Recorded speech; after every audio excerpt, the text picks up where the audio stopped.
Alrighty, hello everyone. Thank you all for joining Jonah Espinoza's end of year presentation. He's coming all the way from Austin, Texas to deliver it. He's going to do an overview of his second year. Also at the end of his presentation, I do ask that you allow the staff in the room to ask any questions, or faculty or guests in the room to ask questions first, and then we'll open it up to our students to do the same. So with that, the floor is yours. Thank you, Fernando, for the introduction. Thank you everyone for being here, both in person and virtually. It really means a lot to me, so thank you very much. For those of you all who aren't quite familiar with the Top Scholar Program, a quick refresher is that it's a full-ride merit-based four-year scholarship as part of the UTSA Honors College, and it revolves around three pillars, those pillars being knowledge, service, and leadership. So that's what I'm going to talk about today, and I added a professional development category as well. I'm going to speak about some future plans after my time in the legislative session, and give thanks to people very supportive. First pillar is knowledge. I had some key things I wanted to highlight. First being, I built my first fixed regression model using R programming language, whatever that means. I took that course, Econometrics, with Dr. David Beheshti. It was probably the most challenging class I've taken in college so far. It required knowledge in calculus, economics, statistics, and learning how to code. So thanks ChatGPT for teaching me. And then I also engaged in a Leading Through Crisis course taught by Dr. Lynn Kosman and Dr. Joe Flourier. And we learned about what it means to lead through crisis and change. And we actually had local leaders such as the mayor and Judge Nelson Wolf there come and talk to us about their approach to change management. Also, if you all recall, last year I was trying to learn Japanese on Duolingo because I thought I was going to Japan. So that Duolingo streak is still active, but now I'm learning Spanish.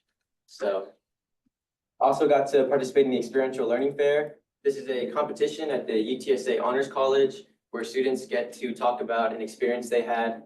I presented about my Fulbright experience, which I'll talk about in a second, and also my time working for the educational startup company that I spoke about last year. Also, since Justice Mesa is here, she had personally reached out to me in her Intro to Legal Studies course to provide, oh no. Okay. How do I hide this actually? Is there a way to hide this? Okay, but Justice Vele Mesa in her Intro to Legal Studies course had personally reached out to me and asked if I would brief the class on the Bush v. Gore case from the perspective of Mr. Al Gore. So that was a really great practice in legal analysis and synthesis. And lastly, since I do aspire to go to law school, GPA is obviously important. And I'm thankful to still have maintained my status on the president's list, which means I have a 4.0 right now. Knock on wood. This past summer, in summer of 2024, I talked about this in my last presentation, but I was accepted into the US-UK Fulbright Summer Institute at Queen's University, Belfast. It was a 3-week experience in Northern Ireland, which is part of the United Kingdom. And the first week I studied the unique social, political, and historical context of the region. And then the second and third weeks, I focused on identity and intergroup relations in a divided society. Northern Ireland is a really fascinating case study when it comes to political polarization and political violence. And that was actually, I think, really timely to learn about going into the presidential election we had this past season cycle in terms of how both parties interacted with each other. Unfortunately, I think there's a lot of similarities, and I think we need to be more aware of what happened in Northern Ireland to make sure that we don't go towards that trajectory of just kind of further separating ourselves politically and making assumptions about the other side. Okay, professional development. I had the fortunate opportunity this past summer of interning for the SISD Foundation. If you all recall last presentation, I really had no plans for the summer other than going to the Fulbright experience because I initially thought I wasn't going to get in, so I had my whole summer lined out, and once I realized I was accepted, I had to basically scrap all those plans. And a lot of you all told me to probably take the summer off. So I did for about 2 to 3 weeks, and then I wanted to get back to work. And I had reached out to Ms. Judy Galehood, who's the director, and she offered me an internship position to work directly under her. And that was a really wonderful experience. I worked on a lot of projects. Sometimes that included grant research, creating materials to pitch to donors. One of those materials focusing on this book vending machine here. That's something I'm really passionate about.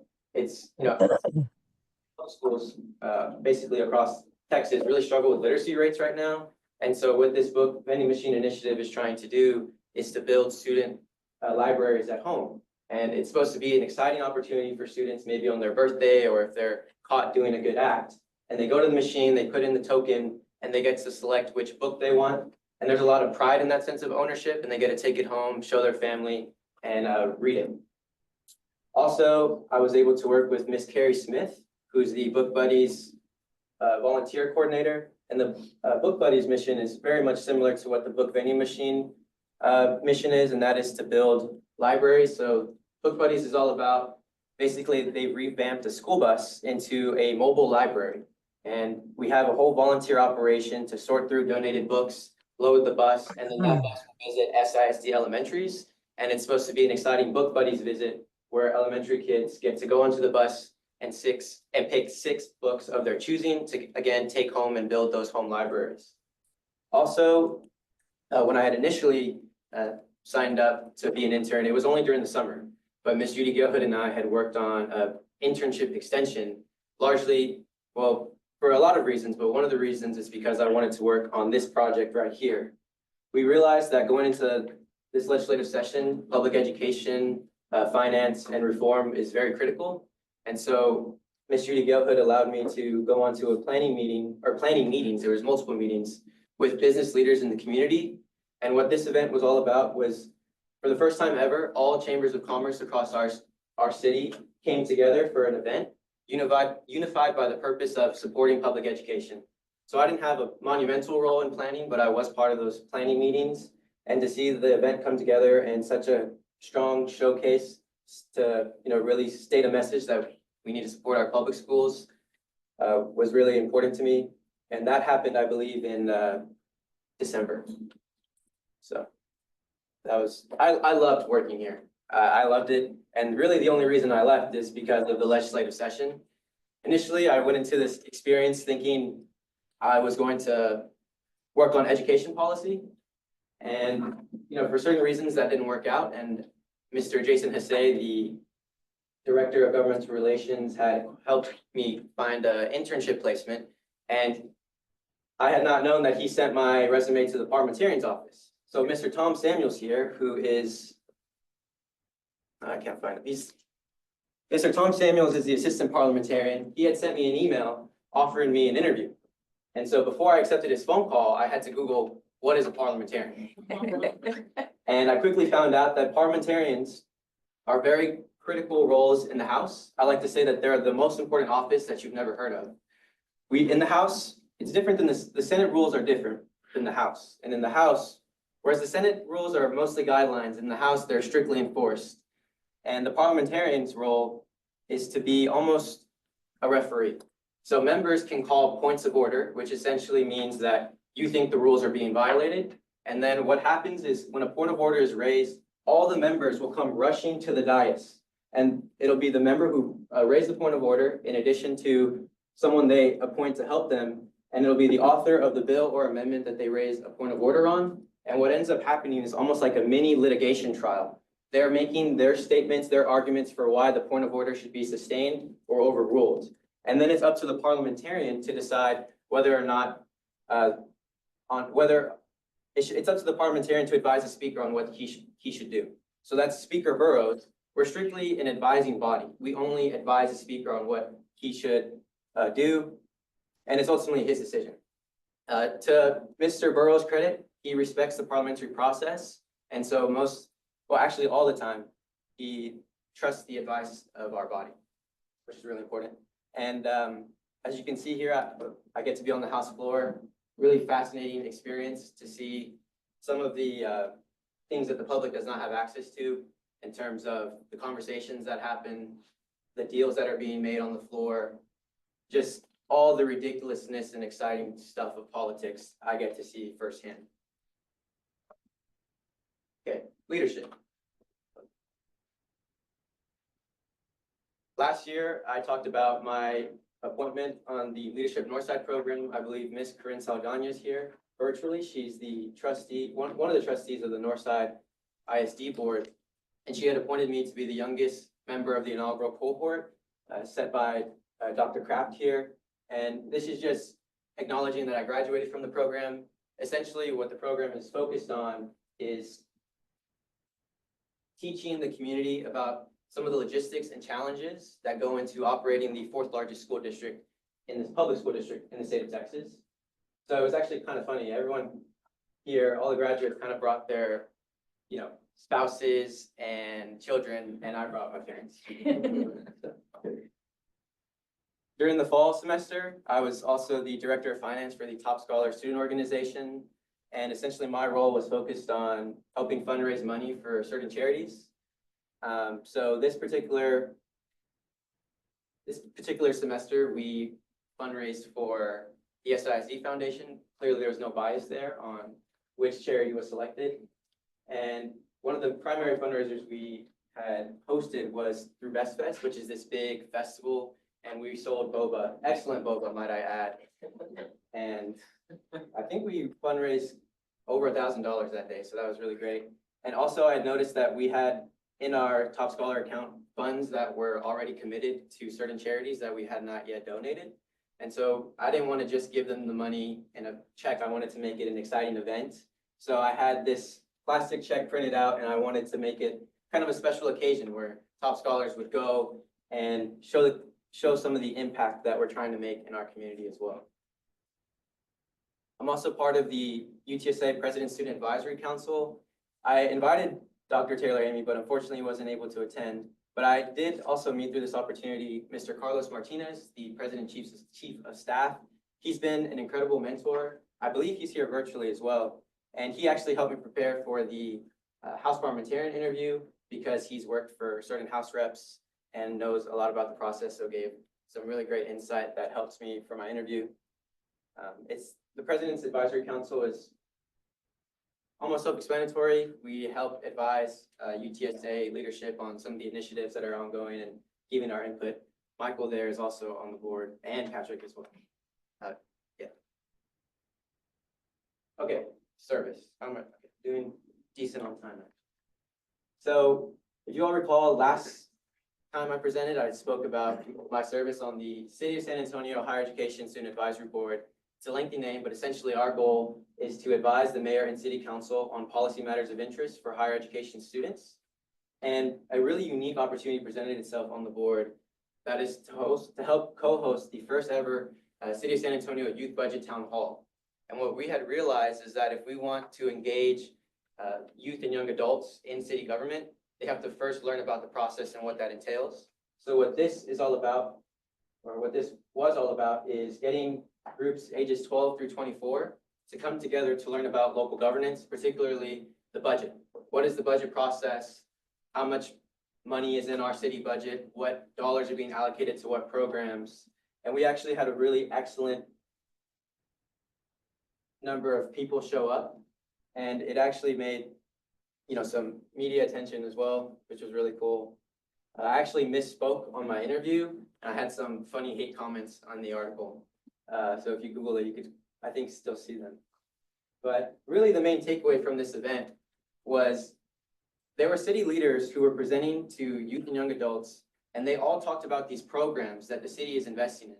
And arguably, these are some of the most engaged students, just by virtue of the fact of them showing up. And the vast majority of the kids had never heard of these programs that department heads were talking about.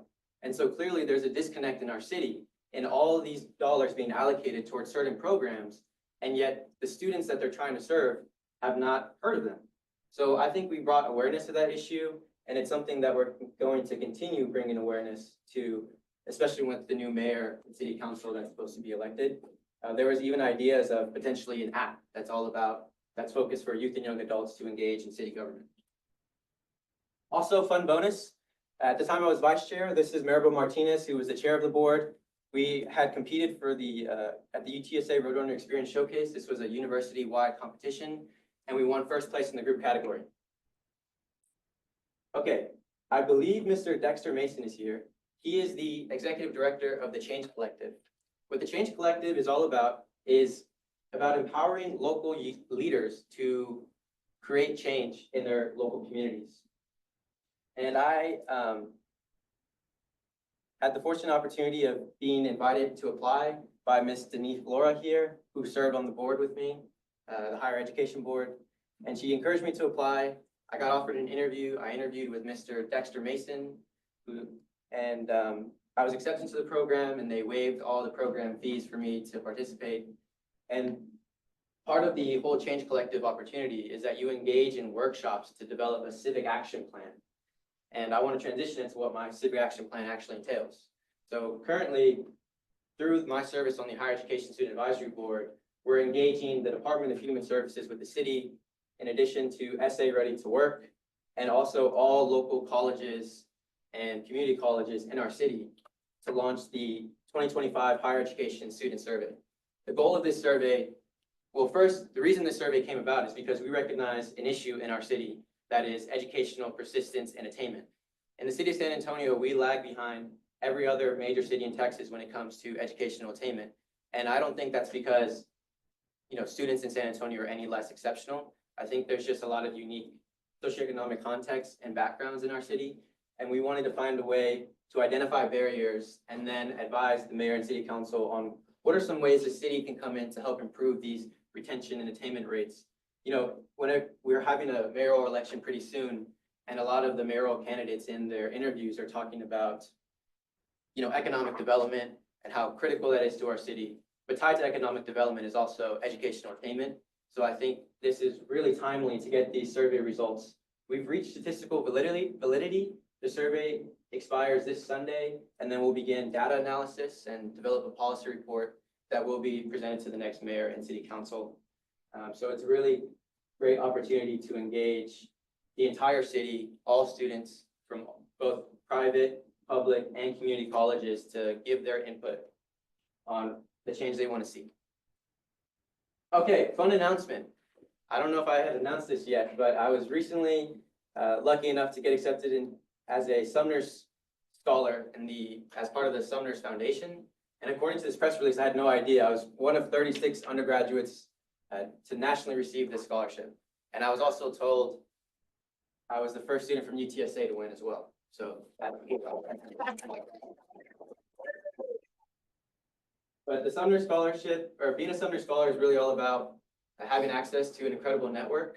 Some of their previous alumni are now presidents of universities, former Chief Justice of the Texas Supreme Court, and all of these distinguished individuals. So being able to have access to that network and learn from incredible leaders across our state is a really great opportunity, and I'm very thankful for it. And now going on to the future. Hopefully, after this legislative session, and the reason I say hopefully is because the South African visa process is very difficult, and I'm currently navigating that, but luckily I have really great support systems to help me get there.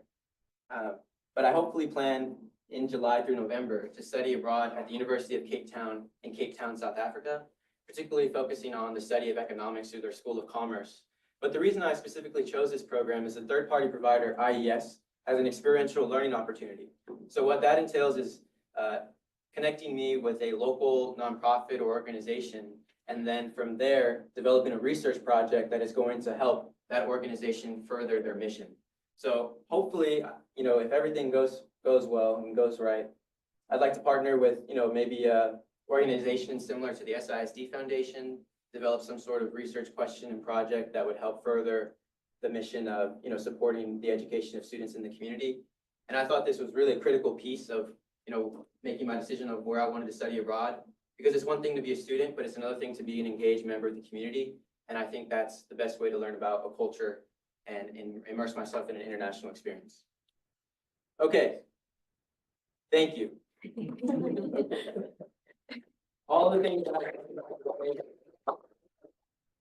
I talked about today are not possible without many support systems that I have.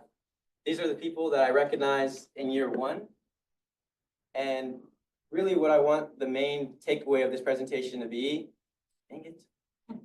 what I want the main takeaway of this presentation to be is that none of this is possible without these individuals everyone who's listed here has shaped me personally, academically, professionally, and or all the above in some shape or form.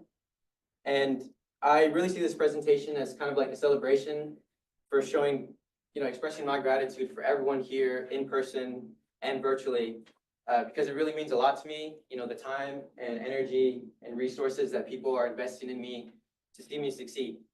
So thank you all very much. And now I guess it's time for questions, comments, concerns, anything. So thank you all.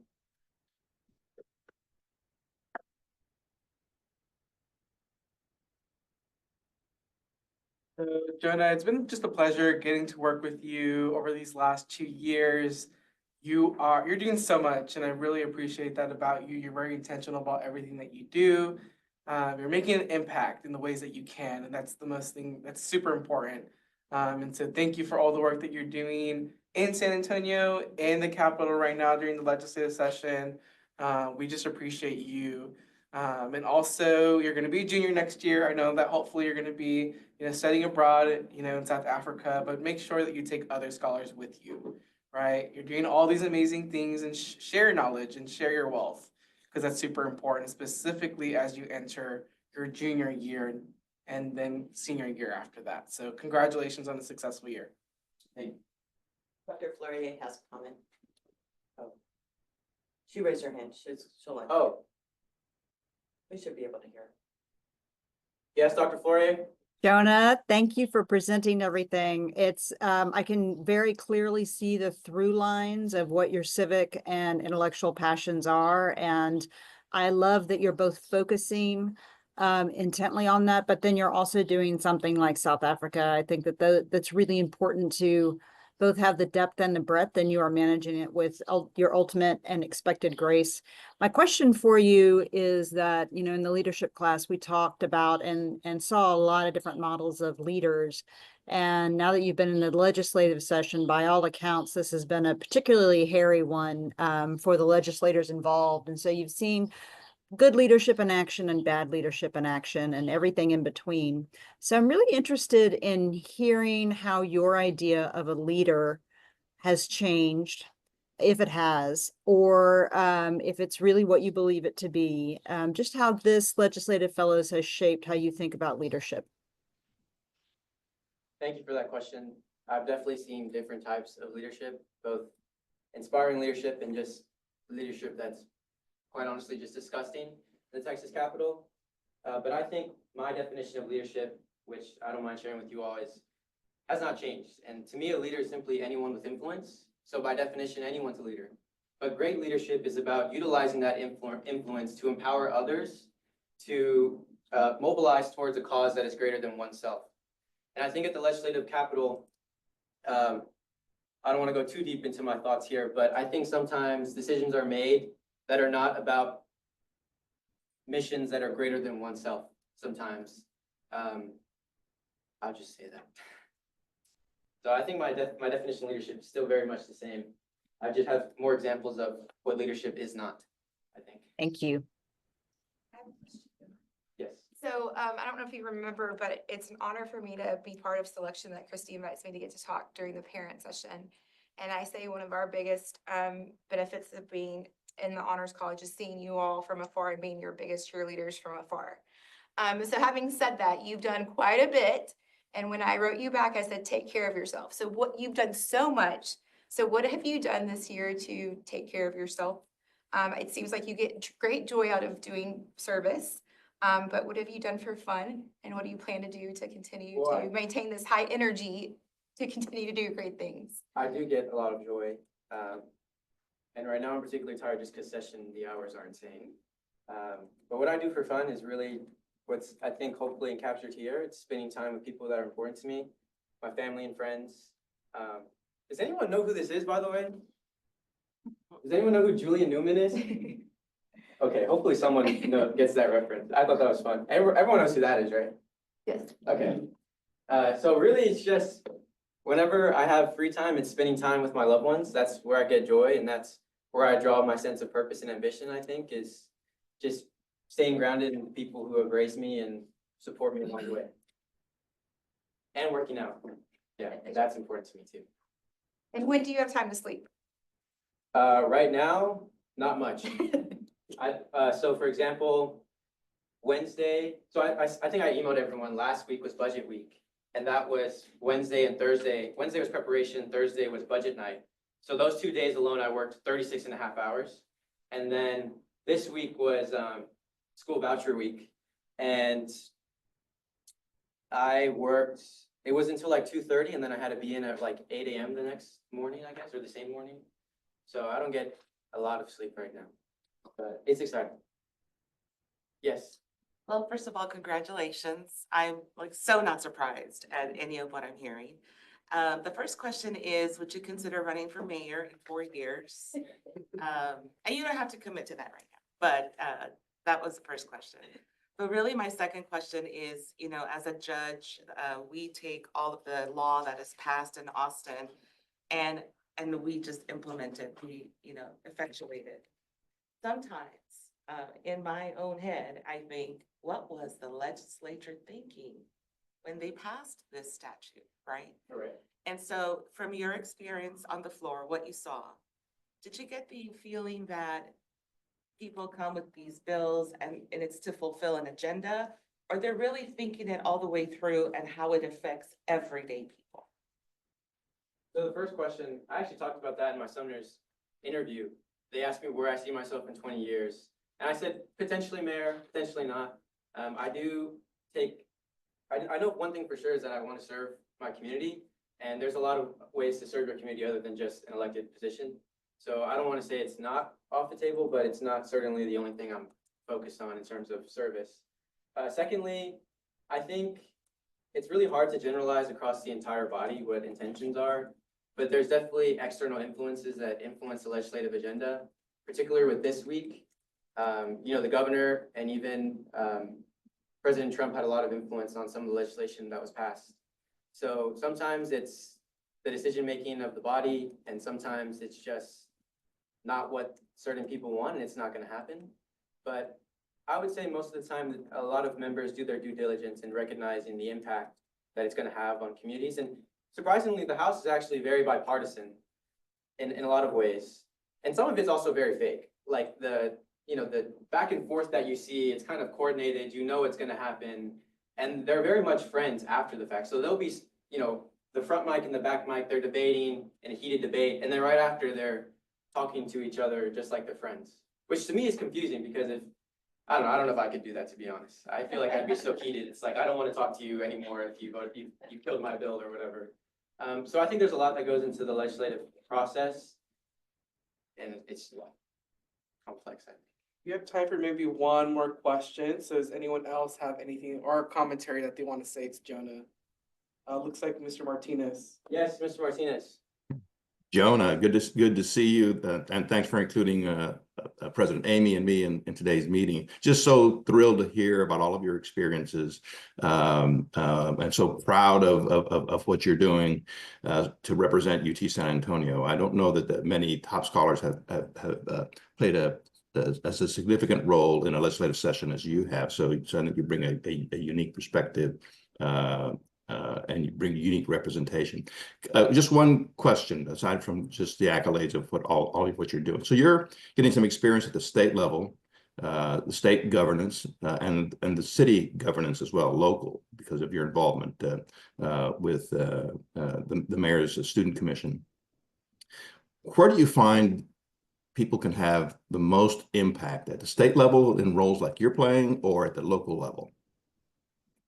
I think personally, the local level, I don't know. I think at the state level, you can definitely make impacts. But again, I think there are influences where sometimes that impact can be undermined or undercut. Whereas at the local level, I think you have a lot more direct access to leaders and can shape change that way.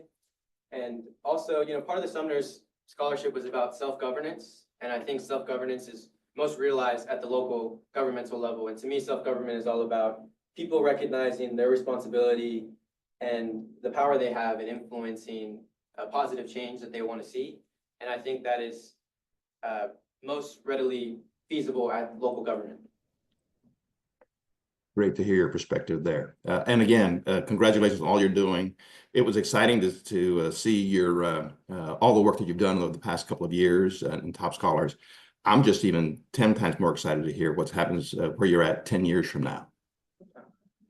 Thank you. Alrighty, y'all. Thank you all for joining Jonah Espinoza's end of year presentation. The next presentation is going to be at 9 o'clock.